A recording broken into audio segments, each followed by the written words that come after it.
N'hésitez pas de rentrer au pays. Je sais que c'est pas évident, mais rentrez, allez tâter le terrain, allez voir ce que vous pouvez mettre en place. Si vous faites les choses, ça marche, tant mieux, vous restez. Si vous voulez que ça marche pas, c'est sûr que vous avez essayé. C'est avec les échecs qu'on apprend à grandir. Les grandes personnes là, qui ont réussi dans la vie, là, les grands entrepreneurs, là. Bonjour, j'espère que vous allez bien. Nous, ça va, par la grâce de Dieu. Ça fait un moment qu'on n'a pas publié de vidéo parce qu'on était tous malades. On a chopé la grippe. Vous savez qu'il y a une épidémie de grippe en France. Donc, du coup, on a chopé cette grippe. J'espère que de votre côté, vous allez super bien. Je vais par cette vidéo vous parler du retour au pays. Vous savez bien qu'on envisage y aller, on envisage retourner en Afrique. C'est pas une décision qui est facile, vous savez, surtout quand vous avez des enfants, vous avez des responsabilités ici, vous avez le travail, vous avez pas mal de choses en fait, quitter comme ça du jour au lendemain, c'est pas évident. Donc c'est des choses qu'il faut franchement, il faut prendre du temps, ça prend le temps que ça peut prendre, histoire de mettre les choses en place. Et on va pas y aller définitivement, on va y aller histoire de tâter un peu le terrain et de gérer un peu ce qu'on a à faire là-bas. Mais une fois que notre truc sera stable, et on pourra rentrer définitivement au Congo. Comment vous dire que même ici en Europe, rien n'est stable. Rien n'est stable, il n'y a plus rien qui est stable. On n'a qu'une envie, c'est d'être chez nous. Mais on ne peut pas rentrer comme ça, sur un coup de tête, se dire que vas-y, on se lève, on a des enfants. On a aussi des charges ici, donc il faut penser à gérer tout ce qui est ici. En étant là-bas, t'as pas de revenus aussitôt, le temps de te chercher, donc il faut quand même essayer de mettre les choses en place ici avant de partir. Donc c'est ce qu'on est en train de faire. Donc voilà, du coup, je me suis lancée sur du partenariat. Donc j'étais pas trop à fond sur les réseaux sociaux. J'avais des réseaux, mais je m'en occupais pas trop. Mais après, je me suis dit, pourquoi pas faire de ça quelque chose de productif que d'aller sur des réseaux, me divertir, regarder, scroller en longueur de journée. Je me suis dit, je dois prendre au sérieux mes réseaux, histoire que ça me rapporte quelque chose en fait. Je veux pas aller là-bas pour passer du temps. Donc c'est ce que j'ai essayé de faire. J'ai pu avoir de la monétisation sur TikTok. Là, je suis sur Instagram. On peut se faire des sous sur les réseaux. Donc, je me suis dit, pourquoi pas essayer de me faire de l'argent sur les réseaux sociaux. Donc, chose que j'ai commencé à faire. Je me suis inscrite sur pas mal de plateformes pour faire des collaborations. Et j'ai eu un premier contrat, j'ai eu un deuxième contrat. Là, j'enchaîne mes contrats. Et j'hésite pas d'aller écrire les marques en DM pour demander s'ils ont besoin. Franchement, j'ai aussi des refus, j'ai pas mal de refus. C'est vrai que comme on dit, au début ça me faisait mal, mais je me suis dit c'est pas grave, ça m'apprend. En fait, ça me pousse à grandir. Je comprends que dans la vie il y a des échecs en fait. C'est ça qui nous pousse à grandir. C'est les échecs qui nous poussent à grandir. Donc du coup ça m'a forgé. C'est pas ça qui va m'arrêter. Je continue et là j'ai pas mal de contrats. J'arrive à avoir des contrats rémunérés. Donc j'arrive à avoir des sous. Donc ces sous là j'essaie de mettre de côté pour notre projet de retour. On va essayer un peu de multiplier d'autres ressources et tout pour que ça nous donne quelque chose de concret. Donc voilà ce que je voulais partager avec vous aujourd'hui. Il faut savoir que faire de l'entrepreneuriat en étant à distance, c'est pas évident. Même ici en Europe, quand tu travailles et tu n'es pas sur place, en fait, ou si tu n'es pas présent, ça sera pas comme tu voudras en fait. Il y aura toujours des failles. Donc le mieux serait de partir sur place, essayer de mettre les choses en place. Mais franchement, la majorité des gens quand je vois des vidéos, les témoignages des gens, ils disent qu'il faut passer plus de temps au Congo si tu veux faire ton business là-bas ou ailleurs. Il faut passer plus de temps là où tu veux faire ton business. Mais si tu te dis que là je vais pour 2 mois, je rentre pour 8 mois, je repars 2 mois après, franchement ça va se casser la gueule. Ça va se casser la gueule parce que les personnes qui sont là, ils vont pas gérer de la même manière que toi tu vas gérer. Vous savez bien au Congo, ils sont un peu laxistes, ils ont le ton. En fait, toi quand tu arrives, tu mets tes choses en place, tu veux que ça aille vite en fait. Même pour les travaux, tu veux que ça commence, qu'ils commencent les travaux le plus tôt possible. Mais eux, ils te disent qu'ils ont le temps. En fait, ils ont tout le temps le temps. Ils sont nonchalants, ils vont à leur rythme. Et toi, si tu n'es pas là, franchement, le truc, il tombe à l'eau, mais il se casse la gueule. Il se casse la gueule. Ça, il faut se le dire, il se casse la gueule. C'est pas évident de faire un truc, sachant que toi-même, t'es pas sur place. Donc, le mieux, c'est d'être sur place, faire tes trucs et voir comment ça avance. Par exemple, pour la construction, quand tu fais un schéma et tout ça, tu dis que moi, je veux que ça soit comme ça. Mais il te faut comprendre que non, ça ne peut pas être comme ça parce que façon, c'est leur façon à eux de construire. Quand tu arrives, tu montres un truc qu'ils n'ont pas l'habitude de faire. ils sont perdus. En fait, tu les perds complètement. Ils sont pas habitués. En fait, ils sont habitués à construire à leur façon. Mais si tu essaies de changer un petit truc ou deux trucs, mais franchement, ils vont faire tout et n'importe quoi. Donc, le but, c'est de même les laisser faire comme ils veulent. De peur qu'ils te fassent tout et n'importe quoi, en fait. Donc, c'est ça, en fait. En fait, nous, quand on est dans un truc, en fait, on reste dans ce truc-là. On ne veut même pas changer nos habitudes. En fait, je sais pas pourquoi on est comme ça. On a peur peut-être de l'échec. Je sais pas, on a peur de je sais pas quoi, mais on a tendance à rester dans notre truc. En fait, quand tu es là-dedans, tu restes là-dedans. Tu ne veux pas changer tes habitudes. Même quand on t'apprend quelque chose qui est censé t'aider. Par exemple, on peut t'apprendre un truc qui est censé t'aider. Par exemple, pour aller plus vite. On dit, mais pourquoi tu fais ça? Parce que ça, c'est trop long. Est-ce que tu peux faire ça pour aller plus vite?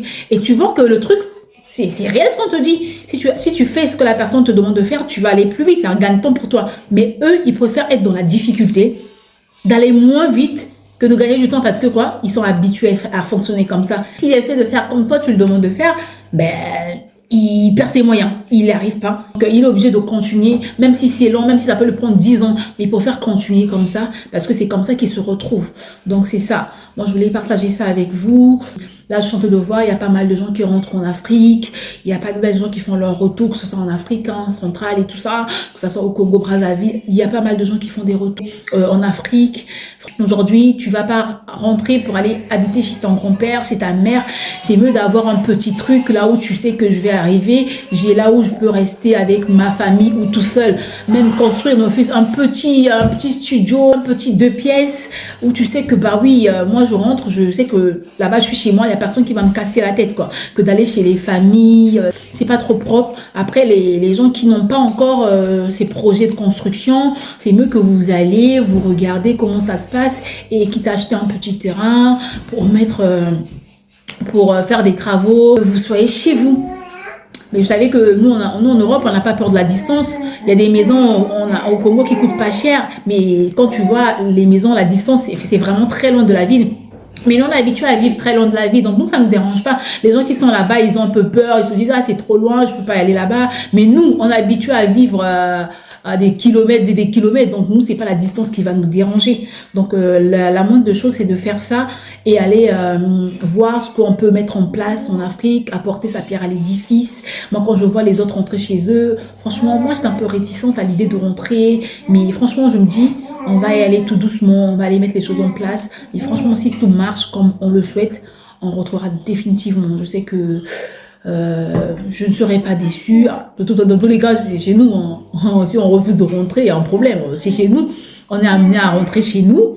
Déjà avec tout ce qui se passe en Europe, on voit bien que l'économie de l'Europe est en train de flamber. Donc du coup, quitte à rentrer chez nous, essayer de mettre les choses en place. Je sais qu'au début, c'est pas facile, ça va être un peu difficile parce qu'on vient d'arriver. Essayer de prendre ses marques, mettre les choses en place, savoir ce qui peut marcher, ce qui ne peut pas marcher. On ne dit pas qu'on va rentrer et tout va nous sourire. C'est faux. C'est pas parce qu'on vient en Europe que tout va nous sourire. Il y aura des galères, c'est vrai. Il y aura des hauts, il y aura des bas, mais on finira par s'en sortir. Parce que nous, on a notre manière à nous de gérer ici en Europe et c'est au Congo qu'on ne pourra pas gérer. C'est pas possible. On pourra gérer en fait. Au Congo, on va s'en sortir, mais la tête haute, on va faire des choses, on va s'en sortir, mais franchement, j'en suis sûre, j'ai pas peur en fait. Donc, histoire de mettre, faut y aller.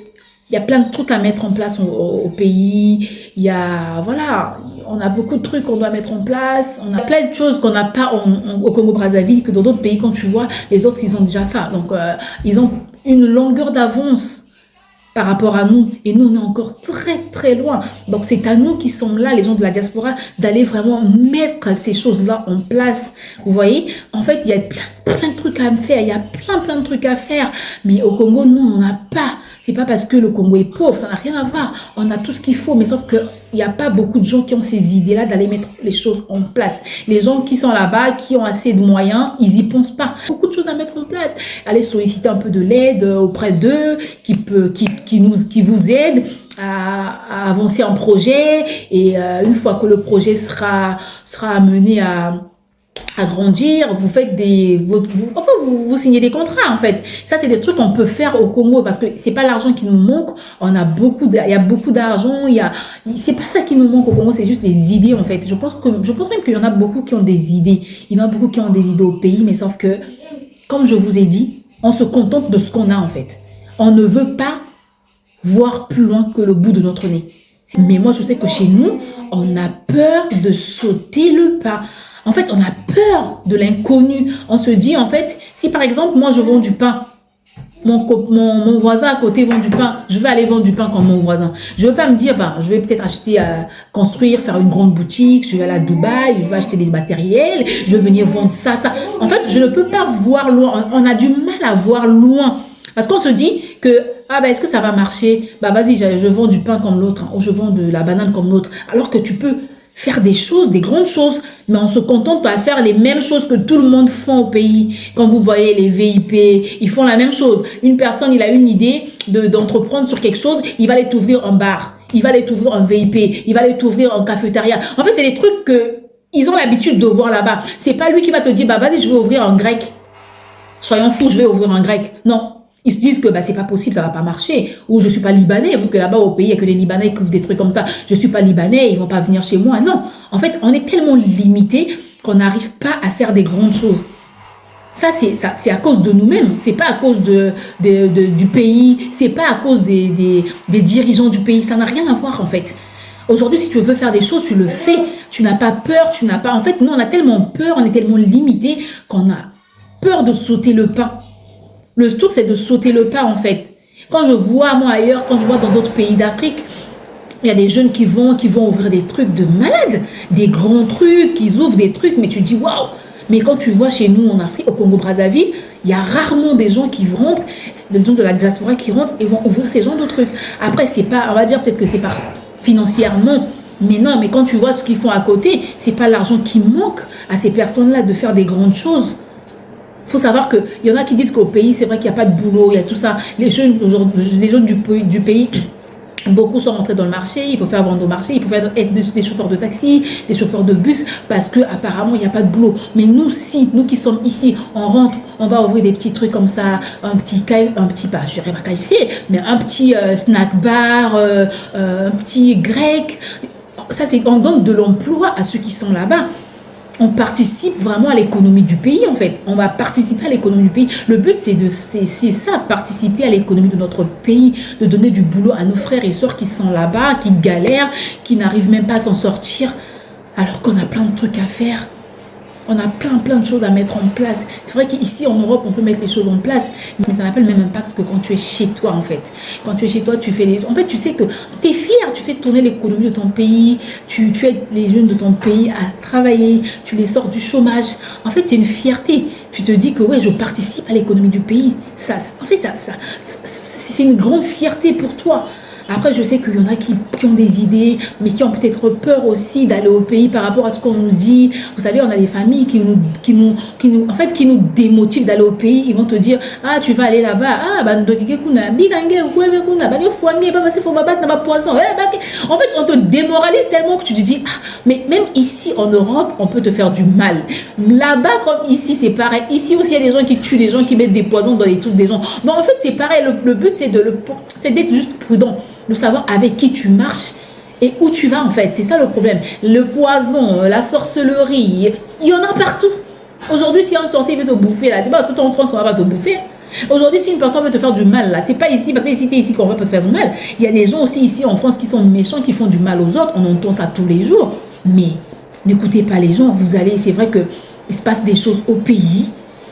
Mais moi, en fait, c'est ce que j'ai essayé de comprendre il y a pas longtemps. Je me suis dit, les gens, ils disent qu'au pays, il n'y a pas de boulot. Il n'y a pas longtemps, j'ai parlé de ça, j'ai dit ça à mon mari, j'ai dit, mais c'est bizarre, les gens, ils disent qu'au pays, il n'y a pas de boulot. Pourquoi ils disent qu'il n'y a pas de boulot? Mais c'est juste parce que ces personnes-là, ils veulent avoir le même boulot que tout le monde. Ils veulent tous travailler dans les bureaux, ils veulent tous conduire des grosses voitures. Et ben du coup, quand tu lui proposes un boulot, ça ne les convient pas, en fait. Pour lui, il se dit que c'est pas possible. Il y a le boulot, sauf que ça ne correspond pas aux personnes qui sont là-bas, parce qu'ils veulent gagner plus, ils veulent être comme tout le monde. Il faut rouler dans les RAV4, il faut rouler dans les grosses voitures, ils veulent faire la même chose que tout le monde, raison pour laquelle ils disent que non, au pays, il n'y a pas de boulot. C'est pas ce qu'ils veulent faire. Mais aujourd'hui, dans la vie, il faut commencer petit. Tu commences petit, demain tu grandis. Les gens, en fait, de nos jours, notre génération de maintenant, les gens, ils veulent avoir des choses d'un coup. Ils veulent que ça tombe, limite que ça tombe du ciel. Ils arrivent, il a une voiture, il a un bon boulot, il a un bon salaire de 2 ou 3 millions, il a une grande maison, tout va bien. Alors que ces personnes-là qui ont commencé, là, qui ont des grosses voitures, les personnes qui travaillent, qui ont un salaire de 500 ou 800 000, mais ces personnes-là, quand ils ont commencé, ils n'ont pas touché 500 000 de salaire. Hein. Ils ont commencé tout bas. Ils ont commencé par avoir, il y en a d'autres qui ont commencé même avec un salaire de 50 000, de 100 000. Mais au fil de temps, avec son ancienneté, il a commencé à gravir les échelons. La personne a commencé à toucher un peu plus. C'est normal, c'est ça la vie. On ne va pas arriver comme ça. Il y en a qui ont de la chance, qui arrivent, ils ont, je sais pas moi, 500 000 de salaire, 1 million de salaire. Ça, c'est eux. Mais la plupart des gens, ils ont galéré pour avoir ces salaires-là. Ils ont galéré pour avoir ces voitures-là. Ils ont galéré pour avoir ces maisons-là. Ça ne tombe pas du ciel. Or, nous, les jeunes d'aujourd'hui, les jeunes Congolais d'aujourd'hui, ils veulent tout avoir. Ils veulent avoir des maisons. Ils veulent avoir des voitures. Ils veulent avoir de l'argent. Mais ça se travaille pour avoir ça. Ça se travaille. Eux, ils ne comprennent pas quand ils nous voient ici en France, ils se disent qu'on a de l'argent, on a des moyens, alors que nous, on se bat. On se bat, il y en a qui cumulent 2-3 boulots pour avoir un peu d'argent, pour commencer à finir ses travaux, pour envoyer de l'argent au pays. On se casse la tête ici. Vous savez vous-même comment ça se passe ici en Europe avec les charges et tout ça. C'est pas facile. Tu as des charges, tu as des crédits à payer. Donc, en fait, eux, quand ils te demandent de l'argent, ils se disent que ça doit tomber du ciel. À vous là-bas, vous avez de l'argent, vous êtes bien, vous vous en sortez. Mais alors que nous-mêmes ici, on sait des schémas, on calcule à 1 centime près pour faire des choses. On te demande l'argent au pays. Là-bas, on n'a pas payé l'eau, on n'a pas payé l'électricité, on a coupé l'électricité. Tu es en train de faire des calculs pour les envoyer l'argent de plus pour payer l'électricité. Mais quand tu envoies l'argent, eux, ils savent pas comment tu as fait pour avoir cet argent-là. Pour eux, ils se disent que c'est facile. On t'appelle, tu envoies. Donc, des fois, tu as fait des calculs, des schémas pour envoyer l'argent à ceux qui sont au pays. Mais bon, ils ne comprennent pas ça. Quand tu leur dis aussi de rester au pays, trouvez votre travail au pays, ils te disent, ici en France, il n'y a rien qui va. Ils te disent, c'est que tout va bien, donc en fait ils ne comprennent pas. Nous on ne peut pas rentrer comme ça, on se lève un matin, bah vas-y je m'en vais. On a des charges ici, on a des enfants ici, c'est pas un truc que tu vas décider un matin, tu te lèves, vas-y je m'en vais. Il faut vraiment mettre les choses en place, savoir que si je vais derrière, il faut que j'arrive à subvenir à ça, à tel besoin ici. Mais eux ils ne comprennent pas ça. En fait ils se disent que vu que nous on leur demande de rester au pays, bah, nous aussi, on n'a qu'à rentrer au pays. Alors que ça ne se passe pas comme ça, en fait. Ça ne se passe pas comme ça. Si c'était facile comme ils le disent, tous, je pense qu'on se levait un matin, on prend nos bagages, bah vas-y, on y va. On allait le faire tous. Parce qu'il n'y a rien qui va ici. Il n'y a rien qui va. Il y en a beaucoup, je vois beaucoup d'Africains qui rentrent chez eux. Il y en a beaucoup, il y en a d'autres qui n'ont même jamais mis pied en Afrique. Ils sont nés en Europe, grandis en Europe. Alors pour une première fois, ils sont partis en Afrique. Ils ont laissé tout ici, ils ont tout abandonné pour aller en Afrique. Ils se disent que je dois aller, je vais voir ce que ça va donner. Si ça marche, pas tant mieux. Si ça marche pas, au moins j'ai essayé. Ils vont pour tenter une chance, pour vivre une autre vie, parce que ici, la vie d'ici commence à devenir très difficile. Avec les pressions, je ne sais pas vous, quand vous allez au pays là, quand vous arrivez au pays, vous ne voyez pas en fait, dès que vous descendez de l'avion, en fait, je ne sais pas la sensation que vous avez. Mais quand je vois les vidéos, même moi, quand je suis partie, c'était la même sensation que j'ai eue. Mais quand je vois les vidéos des gens qui rentrent au pays, chez eux, mais tu vois que la personne est bien. La première des choses, c'est de dire, oh là là, je suis trop bien. Mais tu vois que tu n'as pas de stress, tu es bien. Le matin, tu te lèves, tu es tranquille. Tu ne penses pas aux factures, tu ne penses pas aux appels, tu ne penses pas, tu es tranquille, tu vis ta vie tranquillement. Tu te lèves le matin, tu manges sainement, tu es simple, tu es bien. Bah, une fois que tu rentres, tu commences à rentrer au pays en France, c'est le stress. Là, tu commences à penser, ah putain, la facture, elle n'est pas passée. Ah putain, cette facture-là. Ah là là, j'ai cette facture à payer. Ah la cantine des enfants. Ah là là, faut préparer la semaine des enfants. Ah là, faut faire ça. Ah là, j'ai pas signé le carnet de l'enfant. Ah là, faut prendre le rendez-vous avec le médecin. Donc, c'est tout qui commence à revenir en fait. Alors que quand tu étais là-bas, pendant le séjour, tu étais tranquille, tu ne pensais pas tout ça. Mais une fois que tu sais que tu vas rentrer, tu es dans l'avion, au lieu d'être tranquille dans l'avion, posé, tu commences à réfléchir à tout ça. Et dès que tu descends de l'avion, tu arrives, c'est le stress qui commence. Le téléphone commence à sonner, tu as des mails, tu as des messages. C'est compliqué au bout d'un moment. On arrive, on se dit non, mais c'est pas une vie. Ce n'est pas une vie.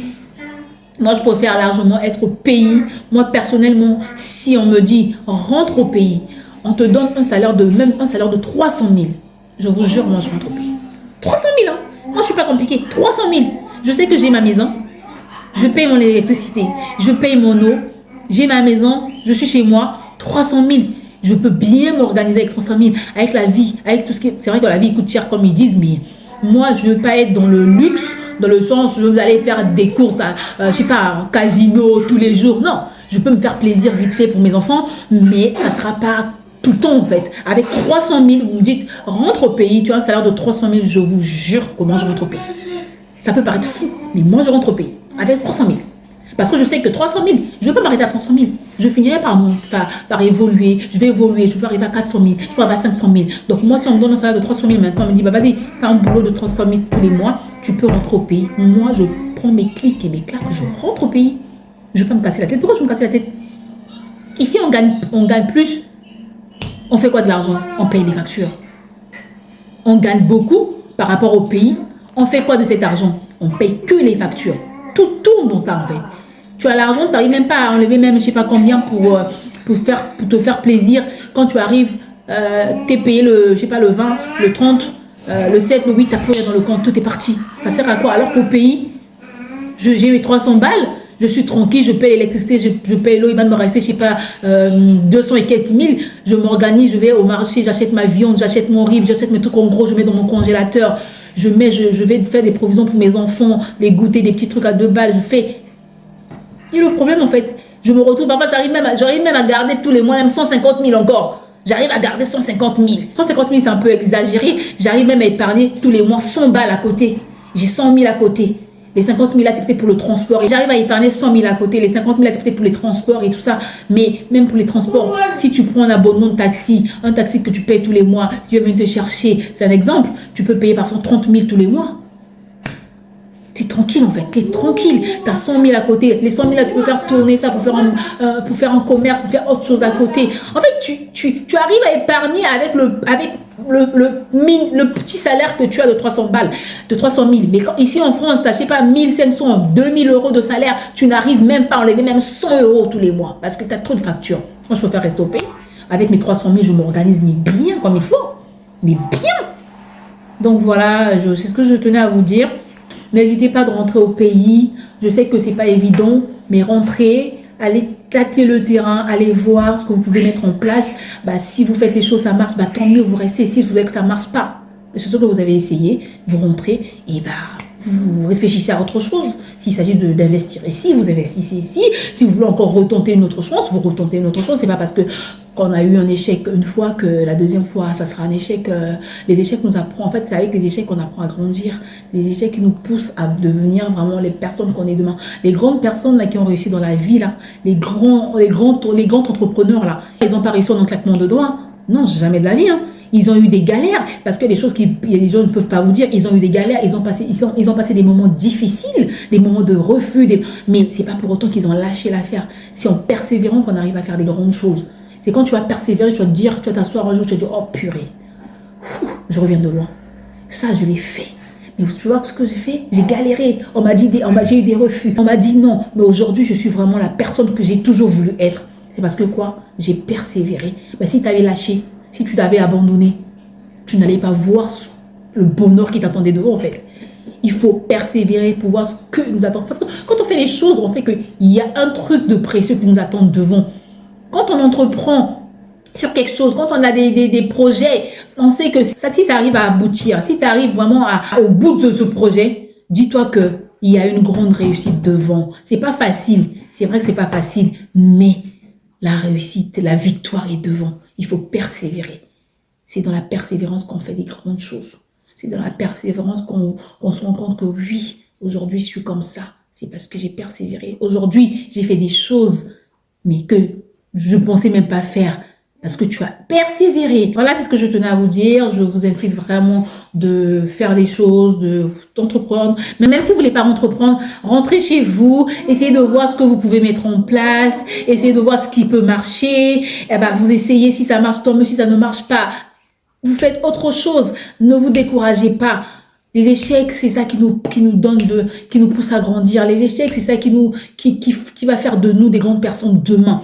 Donc, je vous souhaite une bonne soirée. Si vous regardez cette vidéo le soir, si vous regardez cette vidéo la journée, je vous souhaite une bonne journée. Et je vous dis à très bientôt pour la prochaine vidéo. Ciao!